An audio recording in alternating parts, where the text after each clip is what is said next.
ಈ ಹಣ ವಂಚಕನ ಹೆಸರು ಚಾರ್ಲ್ಸ್ ಕುಲಂದೈ. ಅವನು ಮೋಸ ಮಾಡಲು ಬಳಸುವ ಇತರ ಹೆಸರುಗಳು ಕಮಲ್ ಆಲ್ಬರ್ಟ್ ಸ್ಯಾಮ್ಯುಯಲ್. ಅವನು ಕೃಷ್ಣಗಿರಿಯವನಾಗಿದ್ದು ಚೆನ್ನೈ ಎಸ್ಬಿಐ ಸೆಕ್ಯೂರಿಟೀಸ್ನಲ್ಲಿ ಕೆಲಸ ಮಾಡುತ್ತಿದ್ದನು. ಅಲ್ಲಿ ವಂಚನೆ ಮಾಡಿದ್ದಕ್ಕಾಗಿ ವಜಾಗೊಳಿಸಲ್ಪಟ್ಟನು ಮತ್ತು ಅವನು ಜೂಜಾಟದ ವ್ಯಸನಿಯಾಗಿದ್ದಾನೆ.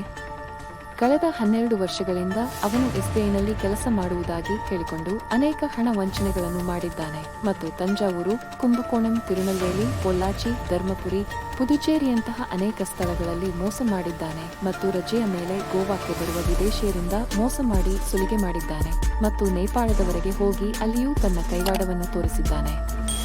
ಅವನು ಭಾರತಕ್ಕೆ ಅವಮಾನ ತಂದಿದ್ದಾನೆ. ಅವನ ಕಾರಣದಿಂದಾಗಿ ಅನೇಕ ಕುಟುಂಬಗಳು ಬೀದಿಗೆ ಬಂದಿವೆ. ನಿಮ್ಮ ನಂಬಿಕೆ ಮತ್ತು ವಿಶ್ವಾಸವನ್ನು ಗಳಿಸಲು ಅವನು ಸ್ನೇಹಿತ ಅಥವಾ ಸಹೋದರನಂತೆ ನಟಿಸುತ್ತಾನೆ ಮತ್ತು ನಂತರ ವಂಚನೆ ಮಾಡಲು ಪ್ರಾರಂಭಿಸುತ್ತಾನೆ. ಚಲನಚಿತ್ರೋದ್ಯಮದಲ್ಲಿ ಕೆಲಸ ಮಾಡುವುದಾಗಿ ಹೇಳಿಕೊಂಡು ಅವನು ಅನೇಕ ಮಹಿಳೆಯರನ್ನು ವಂಚಿಸಿದ್ದಾನೆ.